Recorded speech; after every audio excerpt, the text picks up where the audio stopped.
Hello, it's Pam here, and V is behind the camera today. Hello.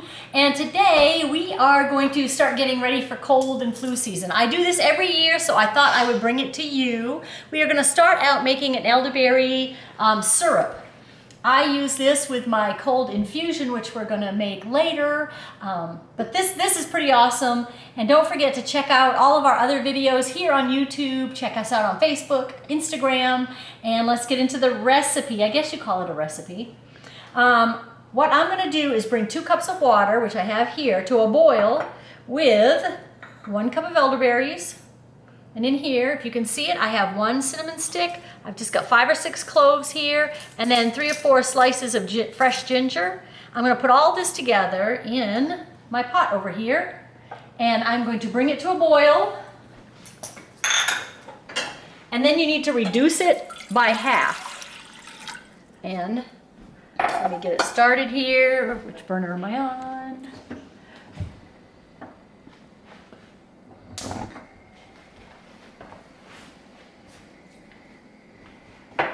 So there's my elderberries, and you will see that it will turn a nice purpley red color. We'll bring it to a boil. There, it's starting to change color now.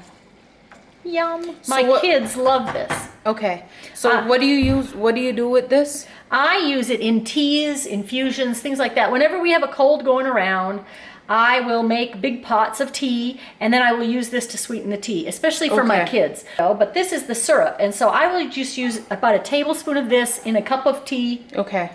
Actually, a mug of tea, because mugs usually are more than 1 cup, but yeah, you know, 1 measuring cup. They're about 14 to 16 ounces. Yeah. So I'll use about a tablespoon of the elderberry syrup, and the elderberries just help to boost your immune system, help you get over a cold quicker. And so this is what I make, and this is how I always do my reduction.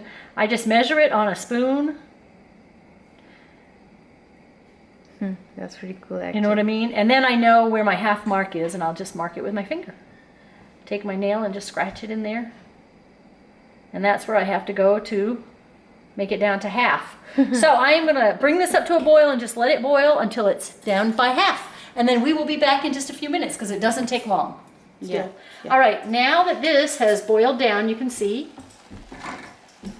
I have a cup of sugar here, and I've got a cup of liquid.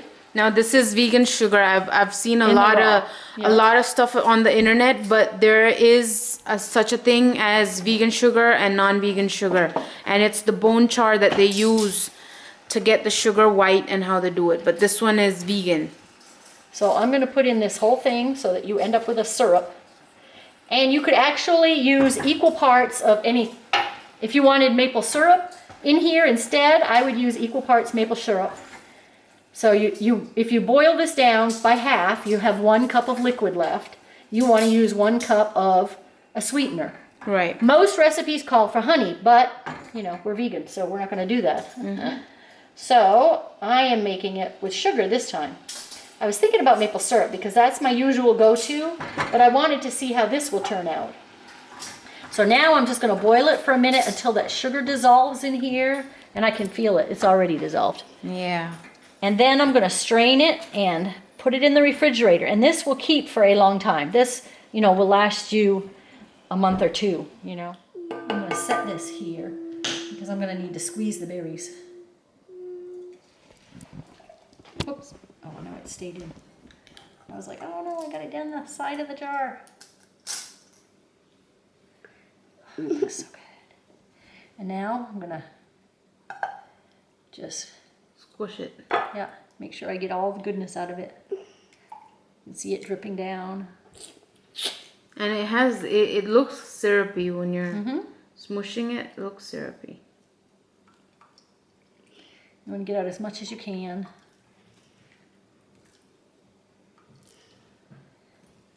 The berries are nice and squishy soft now. They've absorbed all that water, and so you want to make sure to get as much as you can out.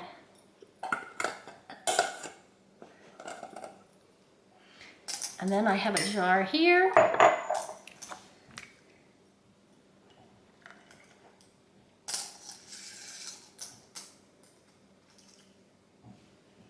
And we're good. We're golden. Actually, we're not golden. We're, Purple. Wait, yeah. Oh, here's the lid right here. There, and you just put this in your refrigerator and it will last. Label it, always label it.